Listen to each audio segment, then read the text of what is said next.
Olá, brazucas subestimadoras, olá, brazucos subestimadouros, eu sou Otávio Uga, este é o Super 8 e hoje. Quando você pensa em filmes brasileiros, logo vem à mente marcos do nosso cinema como Cidade de Deus, Tropa de Elite, Central do Brasil, ou ainda sucessos recentes como Bacurau, certo? Realmente são filmaços reconhecidos nacional e internacionalmente, no entanto tem muito mais filmes interessantíssimos sendo produzidos por aqui no Brasil, mas que não acabam sendo tão comentados assim. E é por isso que hoje eu vou destacar 8 filmaços que você um dia já deve ter cometido o equívoco de não dar 2 tostões furados, mas que merecem muito a sua chance. Mas Otávio, você sempre menciona esses filmes e nunca diz onde assistir? Pois hoje esse problema não vai existir, já que todos esses filmes destacados nessa lista estão em cartaz no Globoplay. Todos? Todinhos, e não apenas eles, mas muitos outros. Eu conseguiria fácil fazer mais algumas listas dessa aqui. Se vocês aprovarem, pode ser que role. Não só porque aqui no Brasil é feito muito filme bom que a galera não conhece, mas também porque o acervo do Globoplay é imenso. E além de filmes nacionais, você também vai encontrar filmes internacionais e séries daqui e séries de fora também, ganhadoras de prêmio e tudo mais, para todos os tipos de gosto. E para quem curte, tá sendo lançada nesse momento a segunda temporada da novela Verdades Secretas, num formato curioso que mistura a linguagem de novela com um lançamento parecido com o de série. Enfim, conteúdo bom não falta no Globoplay, tem link na descrição para você ir direto para lá. Terminando então esse vídeo, é só clicar e fazer a festa. E para você saber por onde começar, vamos agora para nossa lista de hoje com filmes que estão todos lá no Globoplay. Abrindo a lista com Que Horas Ela Volta. Esse filme, dirigido por Ana Mulaert, conta a história de uma nordestina que se mudou para São Paulo em busca de uma vida melhor. Lá ela conseguiu trabalho como empregada na casa de um pessoal bem de vida, e assim permanece por anos, onde sempre é apresentada para as visitas como se fosse da família. Porém, quando a filha dela vai a São Paulo para prestar vestibular, ela se hospeda na casa dos patrões da mãe, mas não demoram para começar conflitos entre ela e a família, revelando que essa história de empregada como membro da família não passa de conversa fiada. Lançado na época em que o Brasil discutia com força os direitos das empregadas do lar, Que Horas Ela Volta acabou aquecendo ainda mais o debate através de uma representação magnífica de contexto e de atuação por parte de Regina Casé, que tá uma coisa estonteântica, dando muita humildade para a personagem ao se acomodar tanto com aquela típica submissão que não consegue esconder o desconforto quando sente que a filha poderia incomodar a patroa através de atitudes simples, mas que muitos patrões costumam enxergar com maus olhos, como dividir um pote de sorvete com os moradores, se sentar com os patrões, se sentar na mesa errada, no momento errado. Além disso, o roteiro trabalha com muita veracidade as relações de poder e como elas podem ser problemáticas ao não funcionarem exatamente como algumas pessoas tentam vender. Então, com uma direção segura e um texto afiado, Que Horas Ela Volta retrata o drama dos migrantes com muita sensibilidade, abordando temas delicados com bastante maturidade e um senso de humor sutilmente adorável.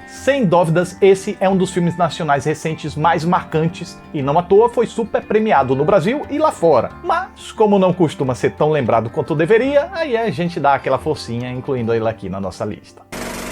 Antes de conquistar público e crítica com Bacurau, Kleber Mendonça Filho lançou outro filme com viés político-social muito forte que foi muito elogiado por especialistas no Brasil e no exterior. Em Aquários, ele conta a história de uma jornalista viúva que se recusa a vender seu apartamento para uma empreiteira que quer transformar a região num condomínio de luxo. Inicialmente, Aquários se destaca ao tocar em temas polêmicos do cotidiano, mas que não são muito discutidos assim, como a gentrificação e o escanteamento de pessoas quando elas começam a entrar na terceira idade. A trama é dividida em 3 capítulos que analisam e refletem de forma não linear sobre diferentes momentos da vida da protagonista, desde a sua juventude, passando pela sua vida no tal apartamento até a sua vida no início da terceira idade, quando ela enfrenta as dores de cabeça causadas pela especulação imobiliária da região, incluindo os assédios intermináveis dos chefes da empreiteira e as constantes sabotagens inacreditáveis que eles são capazes de fazer para forçar a mulher a sair do apartamento. O que a empresa não contava era que a ex-jornalista fosse peitar a briga e encarar de igual por igual. Tratado com muita inteligência pela direção, Aquarius é um filme sobre envelhecimento e a fragilidade das relações familiares com o passar do tempo. É um filme empenhado em mostrar o preconceito sofrido pelos que entram na velhice e como passam a ser vistos como descartáveis, estorvos, e pela ótica da protagonista, com uma das melhores, talvez até a melhor atuação da carreira de Sônia Braga, o filme mostra a beleza de envelhecer e os prazeres que essa fase da vida ainda pode proporcionar. Em As Melhores Coisas do Mundo, um adolescente de 15 anos aprende a tocar uma guitarra para impressionar uma menina enquanto precisa lidar com os dramas da escola, as pressões estudantis e o divórcio dos pais. Como vocês podem ver, a gente tem aqui uma história universal sobre amadurecimento e conflitos típicos da adolescência, certo? Certo, mas não somente.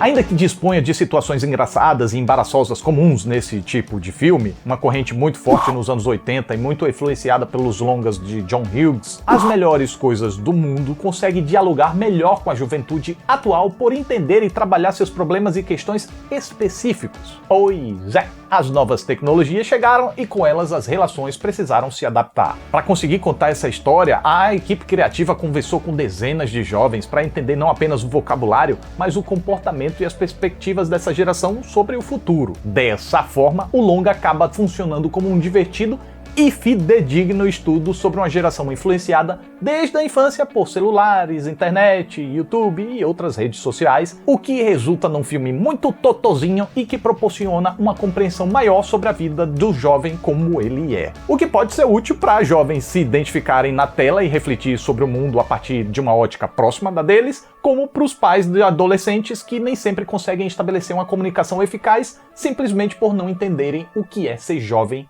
nos dias de hoje.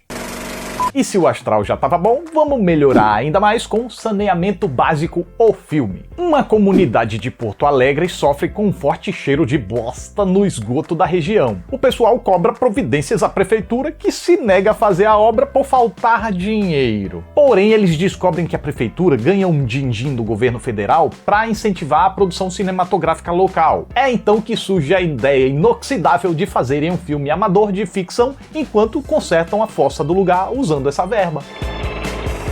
Quem ouve falar de Saneamento Básico, o filme deve pensar que se trata de um drama denso sobre a falta de condições básicas de vida, né? Pois é, mas nessa empreitada de Jorge Furtado, apesar de crítica, é sim uma verdadeira comediona. E ainda conta com Wagner Moura, Fernanda Torres, Lázaro Ramos, Lúcio Mauro Filho e Camila Pitanga. E diferente daquela ladainha de que filme nacional só faz graça com sacanagem e palavrão, esse longa aqui faz rir com uma história tão inocente que faria um episódio de Chaves parecer destinado a maiores de idade. Mais ou menos, também, né? Os grandes destaques dessa belezura de filme são o roteiro, que além de ser muito criativo, usa personagens de fácil identificação, embalados com muito carisma e um desenvolvimento divertidíssimo, principalmente por parte dos protagonistas que vão descobrindo a paixão pelo cinema conforme vão tentando fazer o filme. E, claro, as atuações digníssimas de um elenco dando show e se divertindo enquanto se entregam totalmente a uma comédia recheada de um humor deliciante e inocente. Algo até bem próprio de Jorge Furtado, que sabe reunir a diversão do pop e do cult num filme só como poucos.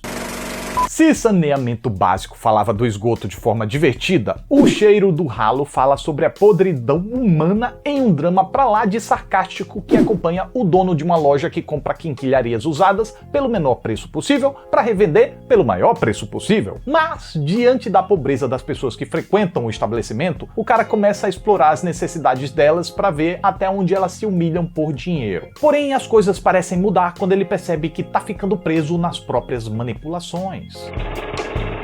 O protagonista de O Cheiro do Ralo é um manipulador egocêntrico que beira a psicopatia. Ele é tão nojento, mas tão nojento que muitas vezes sequer tem interesse nos produtos que estão tentando vender. Seu maior intuito é exercer o seu poder para cima dos outros. No entanto, à medida que começa a se envolver mais intimamente com aqueles que julgava inferiores, ele acaba provando um pouco da própria podridão e passa a ter lapsos de questionamentos. Quanta palavra com P, gente. Papo, pipo, papo. pop. Ah, enquanto isso ele intercala uma fixação pelo sentador Brunito de uma atendente de lanchonete com o tormento com o terrível cheiro que sai do ralo do seu próprio banheiro. Dois detalhes que se comunicam e servem como metáfora de uma fixação pela podridão, ao mesmo tempo que ele também acaba sendo amaldiçoado por ela. O Cheiro do Ralo é um drama curioso e estranho com momentos de humor controverso e que, por isso, não deve agradar a todo mundo. Mas a quem agradar, eu acho que vai agradar pra valer. Pelo menos isso aconteceu comigo. E tá nesse filme escondido aqui uma das melhores atuações da carreira de Selton Mello, que ostenta seu carisma habitual enquanto desenvolve um personagem desprezível que não parece ser capaz de expressar qualquer respeito pela vida alheia. Agora vamos falar de um filme que, apesar de aclamado na sua época, acabou ficando meio esquecido no rolê. Pichote, A Lei do Mais Fraco. O filme não hesita em mostrar os absurdos que acontecem na vida de um menor carente e infrator, do reformatório à vida no crime. Enquanto comete assaltos, trafica e se envolve com prostituição nas ruas paulistanas, o Pichote do título presencia estupros, assassinatos e outros tipos de violências e barbaridades encobertos pela polícia. Apesar do nome de banda de pagode, esse filme é um aterrorizante drama que relata uma ótica de embrulhar o estrombo. Os menores são visados pela criminalidade pelo fato de não poderem ser presos. Eles precisam apenas passar por um período no reformatório. Porém, o que deveria ser um lugar para serem reformados, como o nome diz, e reintroduzidos na sociedade, eles acabam sofrendo abusos e entrando em contato com criminosos mais pesadas, o que transforma essas instituições em verdadeiras escolas do crime. Para contar essa situação, Pichote, A Lei do Mais Fraco é muito inspirado no neorrealismo italiano, mostrando a dureza dessas situações com muita verdade, e se a atuação do protagonista é convincente, é porque o menino foi tirado da miséria para estrelar esse filme. Porém, ele era semi-analfabeto, depois do filme as coisas não saíram tão bem, ele não conseguiu emplacar a carreira de ator e acabou voltando para a criminalidade, sendo assassinado pela polícia quando tinha apenas 19 anos. Com tanto hiperrealismo, esse drama virou uma obra consagrada que terminaria sendo remasterizada por Martin Scorsese, garantindo que o filme fosse preservado e perpassado por outras gerações. Um filme que não tem medo de chocar a audiência ao mostrar a realidade nua e crua de milhões de brasileirinhos que sofrem abandonados pela nossa pátria-mãe.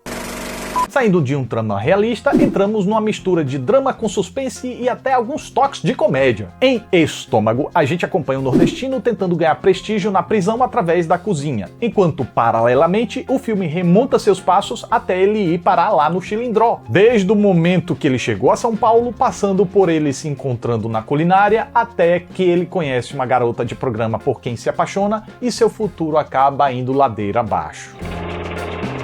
Estômago é uma produção surpreendente que aborda temas como o amor obsessivo, a migração e a exploração daqueles que precisam de um emprego, mas sofrem com preconceito, a falta de empregos e a falta de um diploma para melhorarem de vida. Alternando momentos do protagonista tentando fazer a vida em São Paulo com sequências no Chilindró, a história se desenrola sem revelar o que motivou a prisão do carinha lá. Então, enquanto o público se envolve com as desventuras do aspirante a chefe, seja em um restaurante ou em uma cela apertada, aquela dúvida do que ele fez para ser preso fica pairando no ar e encasquetando o nosso pensador. No meio disso, o filme também se encanta com as demonstrações dos dotes culinários quase divinos do protagonista, mesmo em meio a cozinhas porcas, sujas, cheias de gorduras e bichos passando para lá e para cá, mostrando que grandes talentos podem surgir em qualquer lugar. Pois é, Estômago é o tipo um Ratatouille da periferia paulistana, com o diferencial de que esse não é um filme de criança, e não é por ter seu bom humor que vai deixar de tocar em certas feridas sociais para contar a história de um homem que teve que deixar a inocência de lado e se corromper para parar de ser explorado. Por fim, ainda nessa coisa gastronômica, ou quase, vamos agora de O Animal Cordial. Gastronômica porque o filme se passa todo dentro de um restaurante de classe média em São Paulo, que estava se preparando para receber um crítico culinário quando uma dupla de assaltantes aparece, o assalto sai do controle e a situação vai ficando cada vez mais indigesta e imprevisível. O Animal Cordial é um suspense/terror cheio de momentos tensos e decidido a incomodar o espectador, seja com barbaridades, seja com uma maior grafia, para no meio disso promover reflexões sobre a relação dos funcionários com os clientes, dos patrões com os clientes e dos patrões com os funcionários, passando por questões como homofobia, machismo, exploração no trabalho e violência urbana. Para aumentar o clima angustiante, a narrativa ainda aposta numa ambientação escura e apertada que dá aquela sensação de claustrofobia, enquanto a trilha sonora usa instrumentos clássicos do terror como órgãos para criar composições de gelar a espinha. E como tudo aqui é muito intenso, as sequências de violência explícitas levam o público a um desgaste psicológico tão grande que é quase impossível sentir fisicamente. E tudo isso é carimbado com atuações magistrambólicas, em especial de Murilo Benício e Luciana Paz, destoando totalmente de qualquer papel agradável e engraçadinho que a gente possa lembrar que eles tenham feito. Lembrando que todos esses 8 filmes estão lá em cartaz no Globoplay. Esses 8 e muito mais. O link tá na descrição para você conhecer, caso você não conheça, e se você conhece, para já querer ir já assistindo a tudo isso, só clicar aqui e correr pro abraço. E chegando lá no Globoplay, você vai perceber outros pacotes também, se você quiser assinar com canais ao vivo ou outros conteúdos. Vale a pena dar essa checada, viu? Então é isso. Mas Super 8 está chegando ao final. Eu fico muito grato pela atenção de vocês. Muito obrigado, até a próxima e tchau! Tchau!